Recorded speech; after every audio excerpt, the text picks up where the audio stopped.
And math B paper one, I just gave up. Like, I'm not doing this. I don't care what other people expect of me. Getting a band 9 is enough for me. Like, I'm 100% sure I'm not gonna step down from a band 9. Like, that's all what that was in my brain. And I just took the exam like very carefree. Like, I was Mm. literally like lowering my standards. And yeah, that's how I got through math B.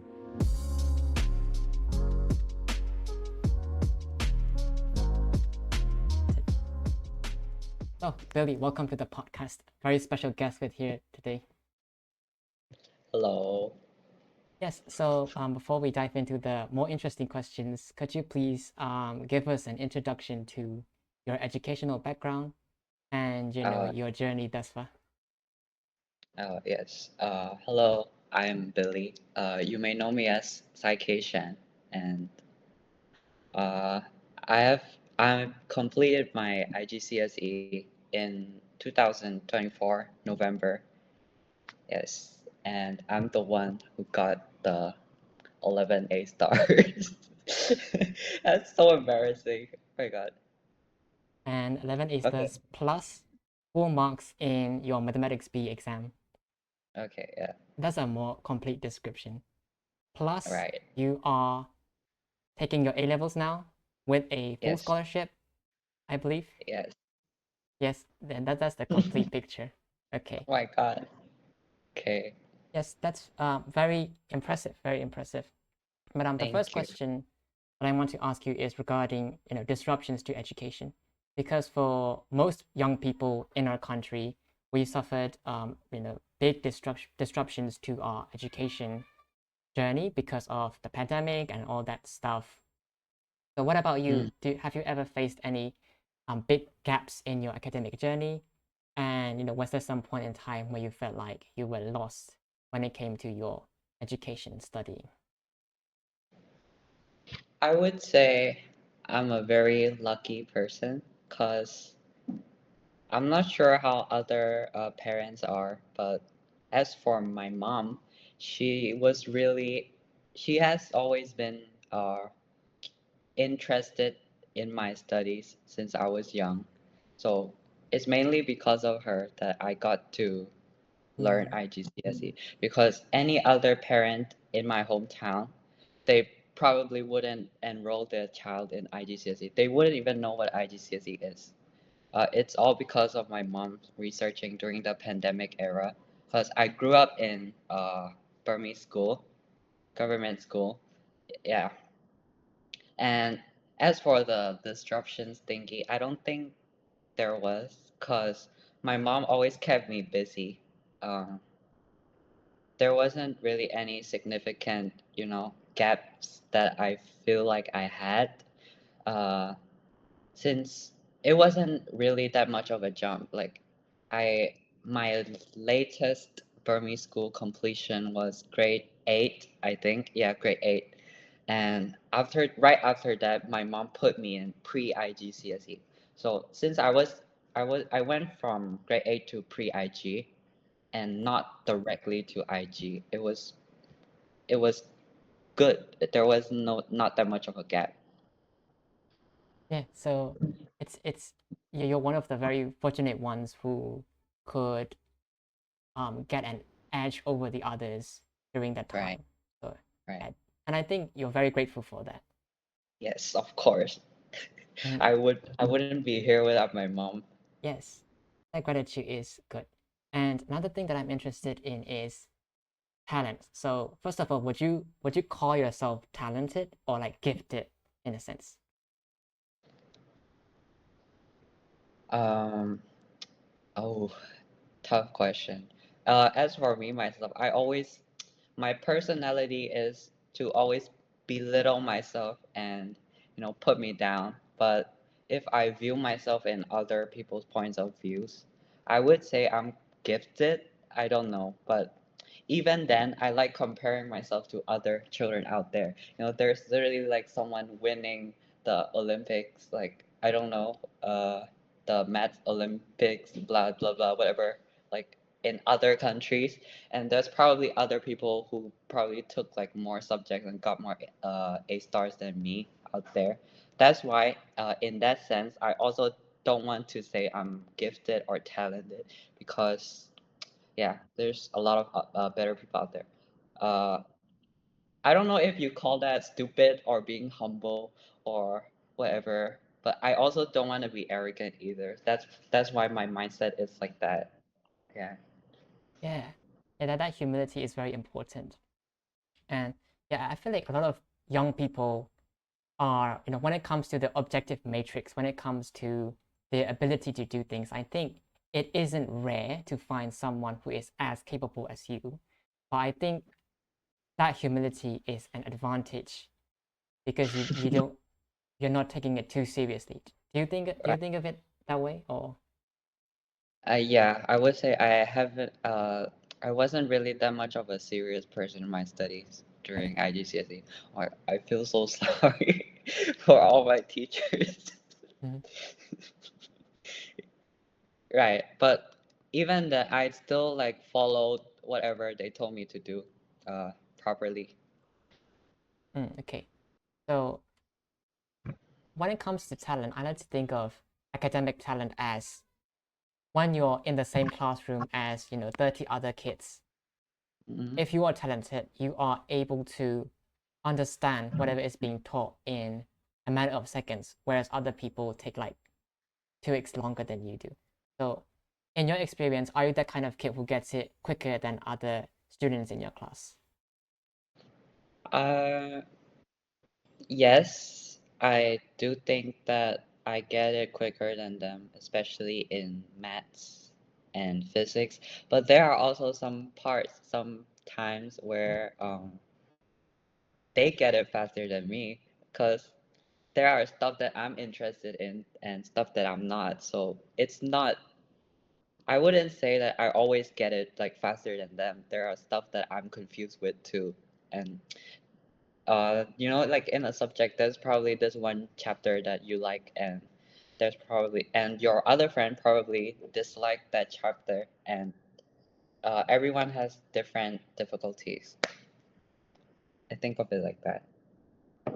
Okay, yeah, very interesting viewpoint. So looking back, to before you finished your IGCSEs, did you ever have like a single goal in mind for when you Mm. took your IGCSEs? Like, were you aiming for a highest mark in some subject, or were you aiming for like 11 A stars? Like, what was your goal that you set for yourself? Initially, I only took 8 subjects, and no, I wasn't aiming for anything. I just wanted like,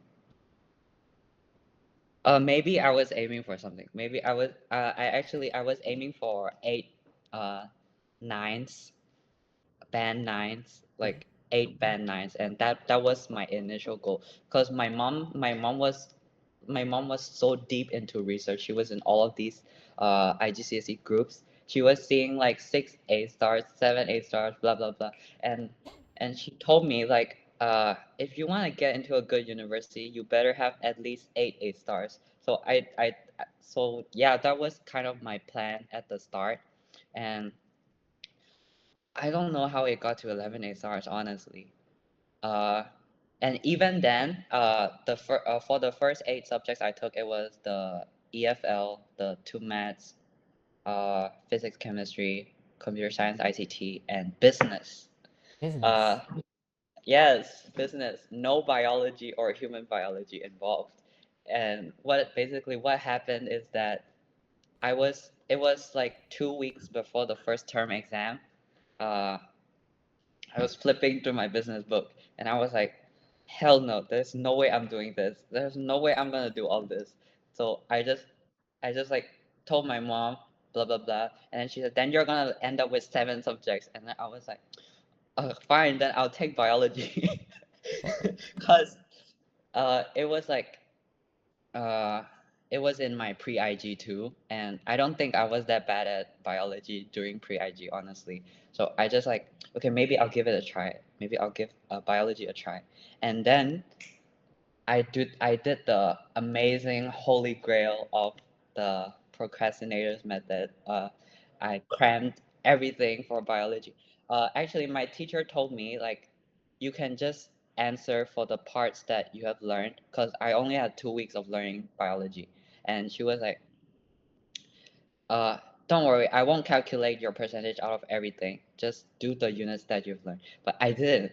I didn't. I studied. I crammed everything that the other classmates have learned too, because I was like, no, this is unfair. I'm not gonna do this. I'm gonna take the same exam as them. Yeah, and then I did that, and then I got 92%. I think that was the most amazing feat out of everything in my Amazing, yeah. IGCSE. But one thing is that most of the stuff were taught in pre-IG, so I wouldn't say it's that much of a thing. Mm.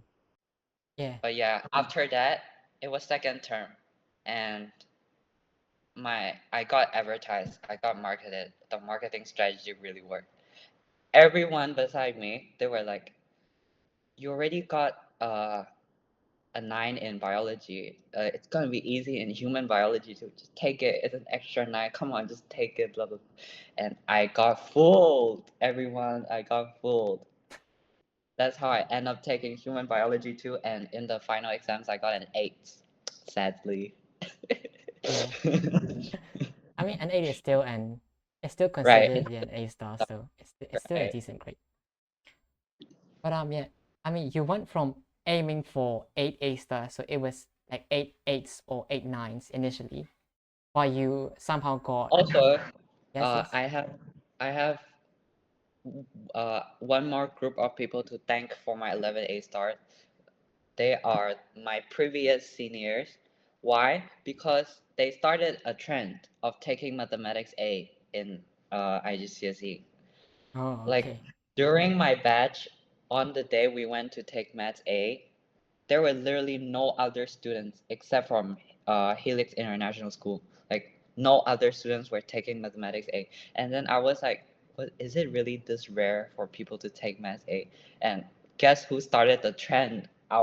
My precious seniors. They started the trend of taking Maths A just for an additional A star, and I guess that counts towards my 11 A stars. Because otherwise, I wouldn't have taken Maths A either. Mm, They were the ones who said it's really easy if you take both Maths B and pure Maths already. okay. Yeah, I think it's amazing how you went from aiming for 8 A stars initially, and somehow you got 11 A stars plus full marks in mathematics B. So how would you reflect on that, shift in what you were initially aiming for versus what you actually got? I think it's very surprising. I don't know how I would reflect on it. I'm a person whose life motto is to go with the flow. So, Mm, uh, the flow just brought me there. I honestly, I didn't feel that much of a shift or change. I was just like going along with whatever, you know, just happened. yeah, yeah, that's interesting. And Mm. let's talk about social environment, because I think social Mm. environment plays a big role in your success as a young person. So reflecting on your IGCSE years, like, do you think you had a very very good social environment? Like your classmates, your peers, and do you think that played a role in your success in international GCSEs? Ah. I think it did, but oh my god, this is kind of personal. Um, my classmates were all fine. They were actually all pretty fun to be with, and I think having fun at school really makes school even more fun. Yeah, Cause like you're not there for the lessons, you're there for your friends, right? Like, and that makes studying like even like the most fun thing ever to do. And I would also like to note that apart from studying at school, I rarely ever studied at home. Uh, this might hit this might hit some people who like work really hard, you know. Uh, Honestly, I applaud those people, like those who like put schedules, study every night, and like do things, organize stuff, make tasks, blah blah blah, being productive and all that. Because I'm not productive. I could never do the same as them. I'm too lazy to do all of that.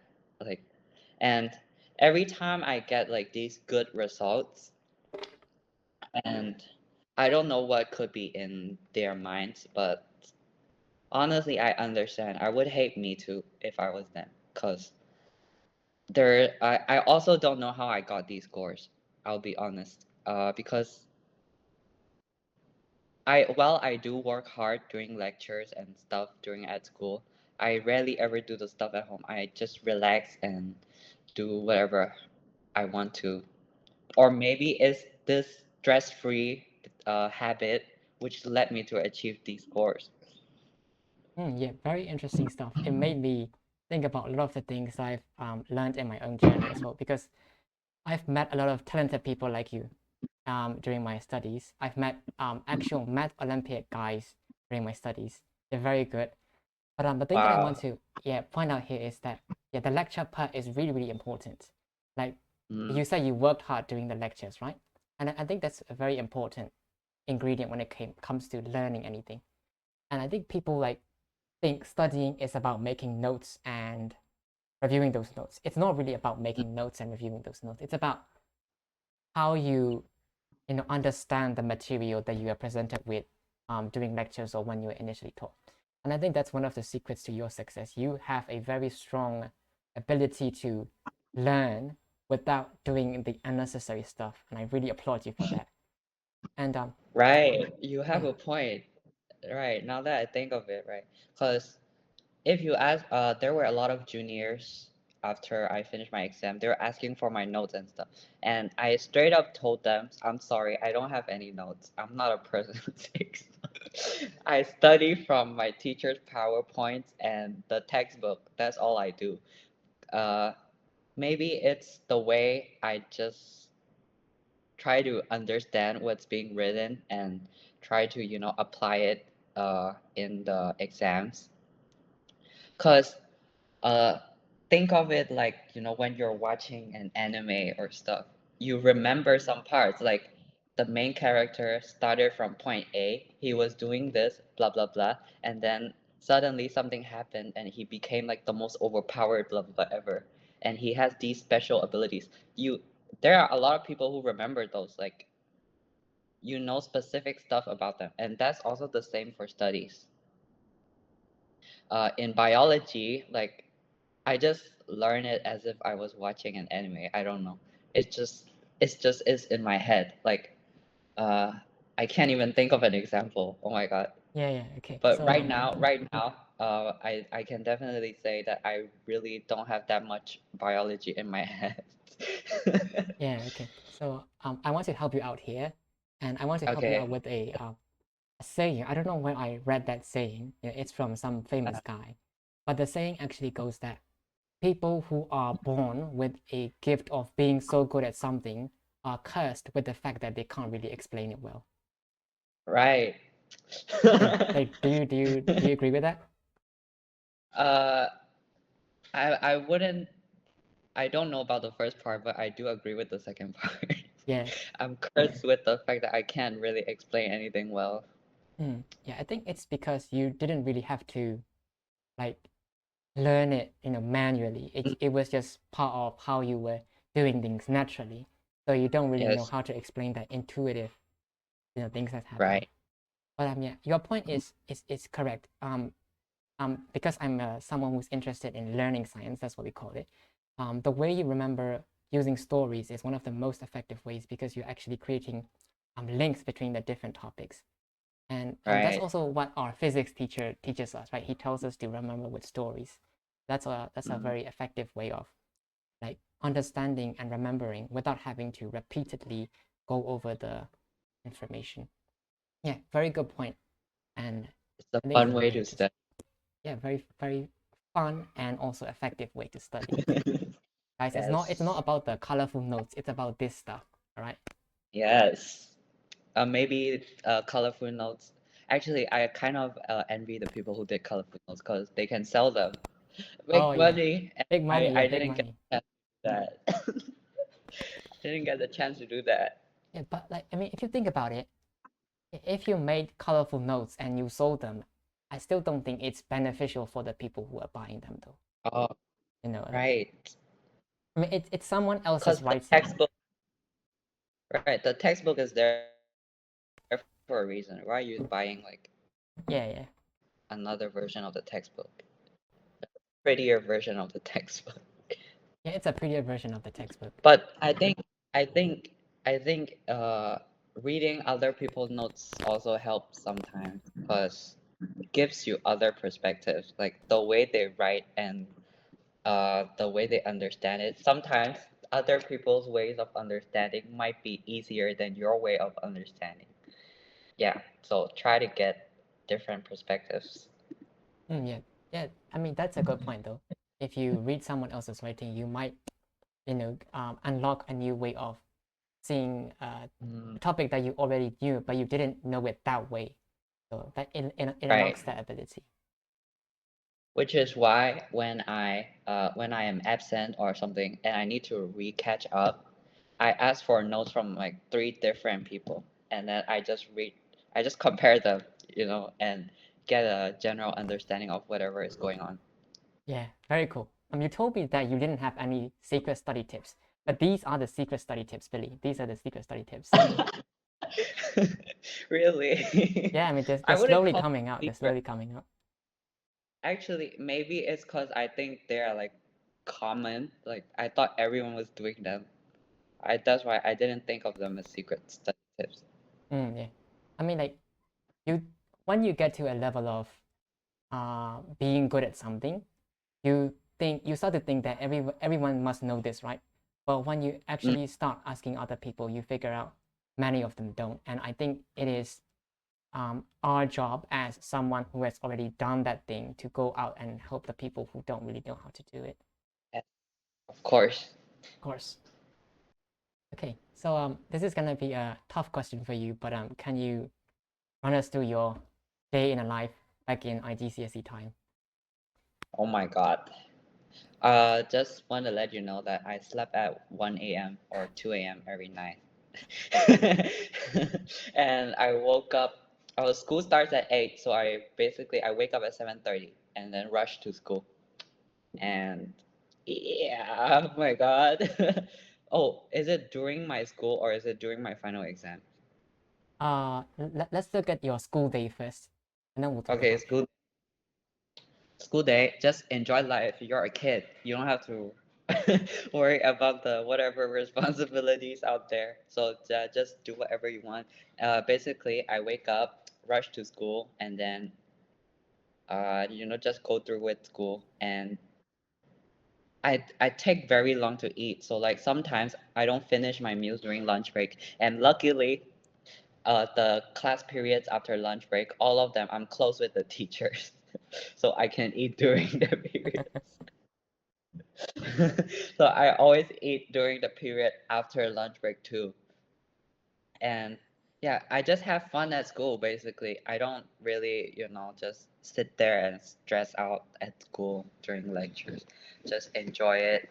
And after that, I come back home, play games, blah blah blah, watch anime, do all the things that actually a typical child should be doing. But we don't have the luxury to do that. I understand that we don't have the luxury to do that, but uh, if you're okay with balancing it out, then it's fine. It's okay to do that. Okay, now let's take us through. Please take us through your final exam routine. So, if you had an exam So tomorrow, what would you do today? I have to be honest.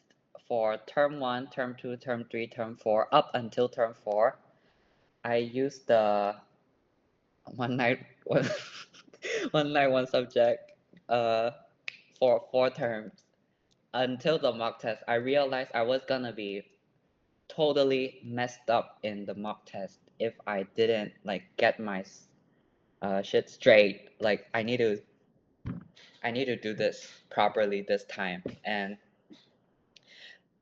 even then I only studied like 1 week before the mock test. I didn't really prepare that much because I feel like And also, I'm not someone who do past papers a lot, because otherwise the exams at school, they're just gonna be like, oh, this is the same thing, I know how to answer this. It's not gonna be based on your brain power, it's gonna be based on like how well you remember stuff. Like that's not the point of the IGCSE exams. They're not testing your ability to like remember the marking scheme. They're testing your ability, like how well you are able to understand the subject and answer their specific questions. Yeah, so because of those, I am like a freestyler. I always freestyle my exams, and yeah, so if my and during my real finals, I basically cram for like 3 hours or 4 hours, like before the exam, and then after cramming, I just go there and like I give up. It is what it is. Yeah, I guess. And then yeah, and then just chill, man. It's not worth it. Why am I gonna stress, bro? Like I have to go through like a month of exams. What kind of exams go like every daily for like a month? Oh my god, that's crazy. Yeah, it's crazy. Like the 2025 November exams are coming up, and there's gonna be the next batch of kids suffering that very tiring For exam real. season. It's so crazy. And the fact that it's a different subject each day, that's gonna kill you too. So just like uh So you also achieved 300 out of 300 in your mathematics P exam, which I think is very impressive. And getting full marks is very difficult even for someone who is very good at mathematics. So, like, what's your own reflection of how you attained a full mark in the mathematics B exam, in terms of your preparation as well as the mentality that drove you to that full mark? I would there are a lot of factors, I think. Yeah. So for all of my term exams at Helix, every term exams, I think I don't feel like there were much of unseen questions, to be honest. Like when the teacher was, I'm not saying any bad about the teacher, but there are some times where, you have to understand that there are students in a classroom where obviously they want to know what's gonna be coming up in the exam, and they will ask the teacher about it. And if I were the teacher, I would probably give in too. Like I would probably give like a few hints, one or two, and it's really obvious.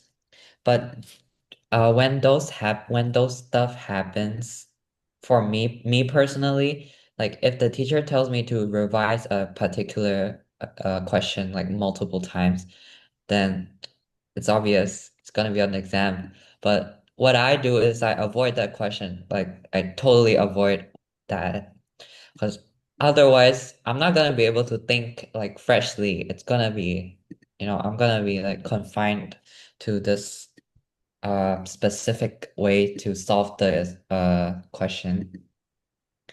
And yeah, that's basically how I've done it for every of my exams. I just I just try to make sure that for me, when I'm taking the exam, the question is as fresh, as raw as possible. And that's also one of the other reasons I don't really do past papers, because then it's just gonna be familiar to you. That's not what the real exam is. That's not what the real deal is going to give you, right? It's going to be something like totally like something that's going to confuse you a lot. It's gonna be something new. And that's probably how I practiced, facing like totally absurd questions. Yeah, yeah. And Actually, I did yeah, the that's same thing as well. oh Yeah, I yes, actually yeah, that's avoided. one of my preparations. Mm. Yeah, I think it really prepares you for the unseen questions in the final exam. Like other people, especially because we are Burmese students, right? And we're used to the focus revision, like revise only what's going to be on the exam thing. But now that we're doing the IGCSE thing, I think it's a bad habit that we should cut off. Because if you are Totally. used to, studying only what's going to come up in the exam, you're not able to handle the anxiety of the actual thing, which is unseen, new type of questions, thing. So I think getting comfortable with new I mean, not new, like unseen question types, getting familiar and getting comfortable with that, I think it's going to reduce the anxiety that you face when you go into the exam hall. And I feel like anxiety is a big part when it comes to perfect scores. Because if you get right? anxious, you're Oh not my going to God, be let me perfect tell you, anymore. this is also another thing. Basically, the first math subject I had to sit for was further pure maths paper one.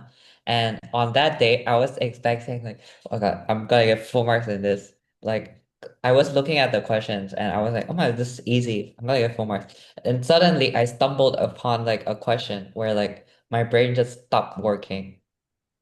It only started working after I stepped out of the exam room. I was like, wait, this is the solution. Why didn't I think of this? And that's how I lost marks on that exam. And yeah, I came out the exam room. I, I was 100% sure I messed up somehow.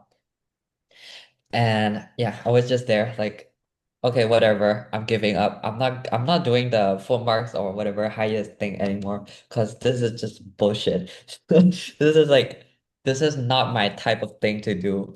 And the next day, not the next day, like some day after, basically the next one was Maths B paper one. And yeah, and Maths B paper one, I just gave up like I'm not doing this. I don't care what other people expect of me.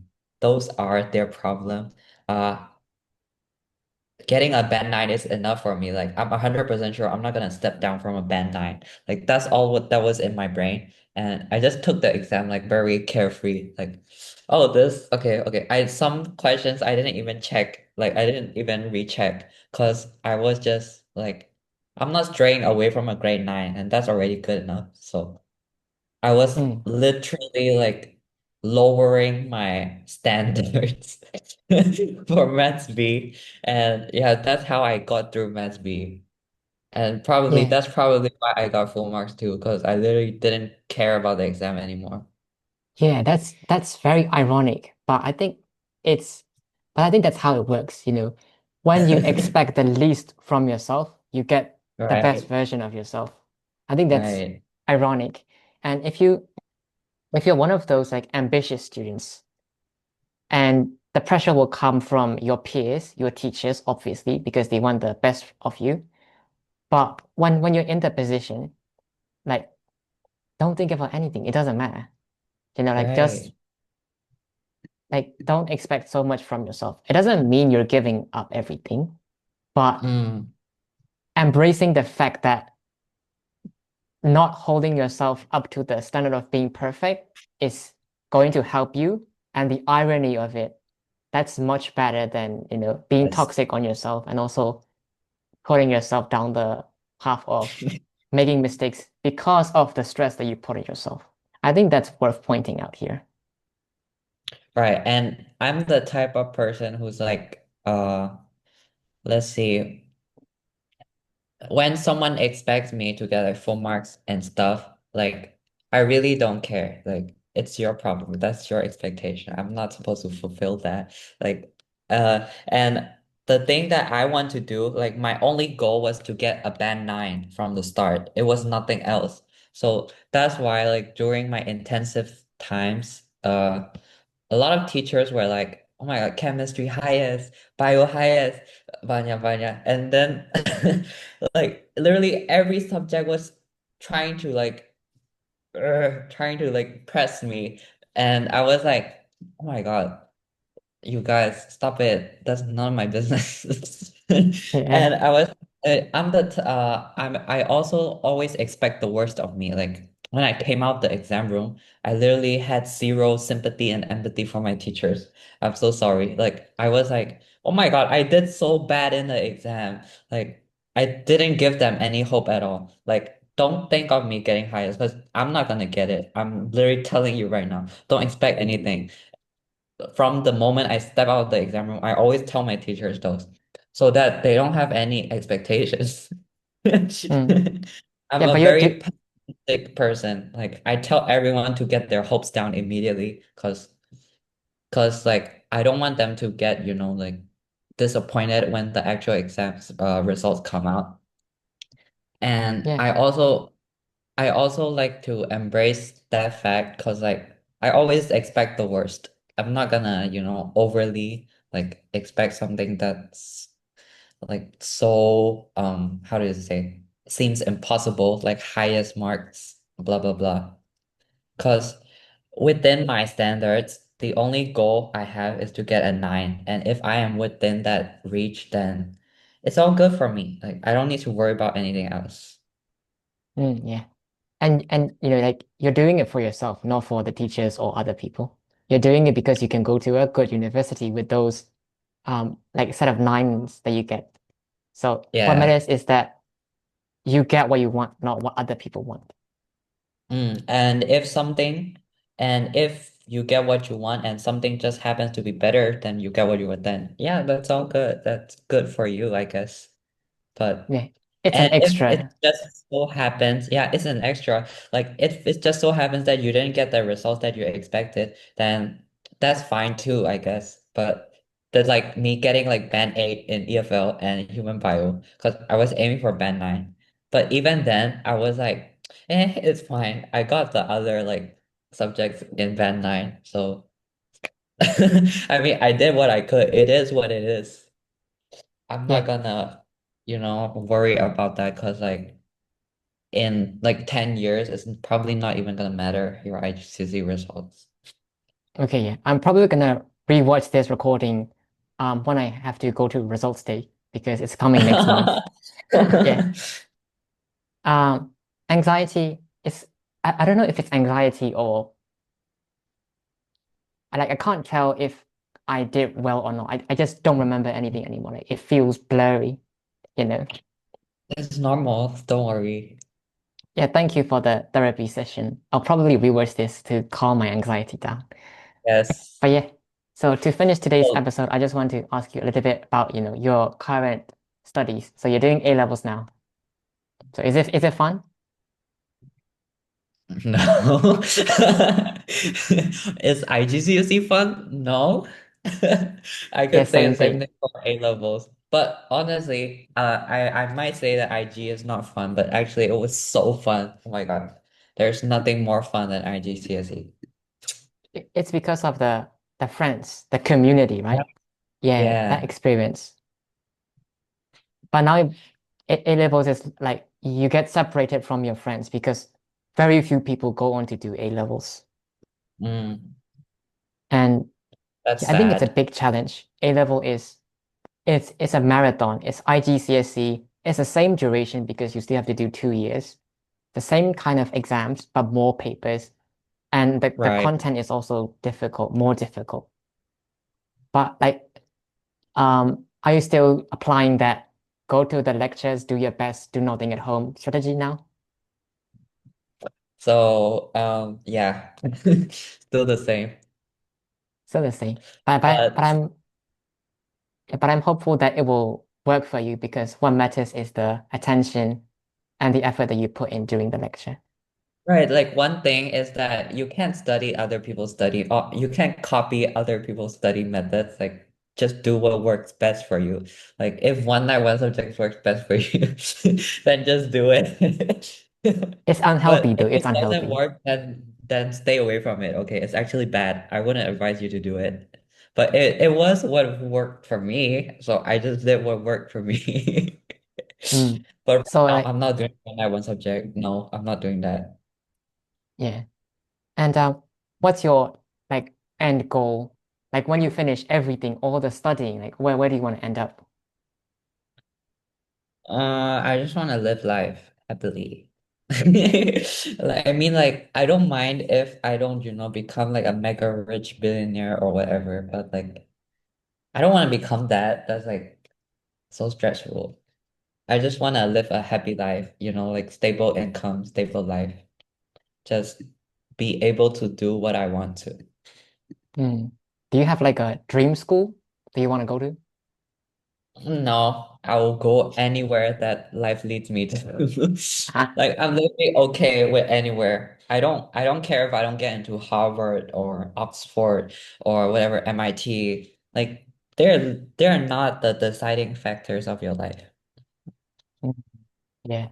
Yeah, I feel like not enough people ask the question of what they want in life. Mm, Especially like there are two different kind of people. Like there is the super hardworking group, and there's the opposite, which is the I don't care what lives happen, like let it happen group. It's but both of them have the same problem, which is they don't ask the question of what they want in life. Like if you're super lazy, do you really think that's what you want? Like, are you enjoying it? And I'm not saying it to you because I think it's what you no. want in life. Okay. And I'm saying lazy as in like you're not taking responsibility of your own life. And that's Mm, the super hardworking group who just work hard to get the grades, get the approval from the teachers, peers, but they have no idea of where they want to end up in life. They're just doing it because the thing that they're doing, the grades that they get, the awards that they get, it feels good to them in the moment. So I feel like people should think more deeply about where they want to end up in life instead of like being either of those all right, two types. all right. Yeah. But that's Uh, a wrap for today's episode. Do you have anything else that you want to say? good luck on, your next podcast. I hope your computer is fine. Yeah. Yeah, I definitely have to fix my computer. But yeah, it's actually been an hour. Wait, has it been 2 hours since we started filming? It's almost been 2 hours, I Mhm. think. Yeah, it's almost been 2 hours, but this guy, Billy, has been sticking with me for the past 2 hours as I try to fix my crashing PC. He's an absolute legend, guys. He's not just a academic genius, he's a guy you can count on. So, yeah. Oh my God, that's a reach. That's an overreach. But anyways, guess what I also did in between? I What did you do? ordered something on Grab and I Oh, think it's gonna arrive soon. okay. Yeah. Is it dinner? Right. Yes, it's dinner. Okay, yeah. So, thank you for joining in to today's episode. And to all the listeners or viewers, thank you guys for joining in. Leave a comment, like, subscribe, Right. and we'll see you on the next episode. Bye. Bye-bye. Like and subscribe. Yes. Yes.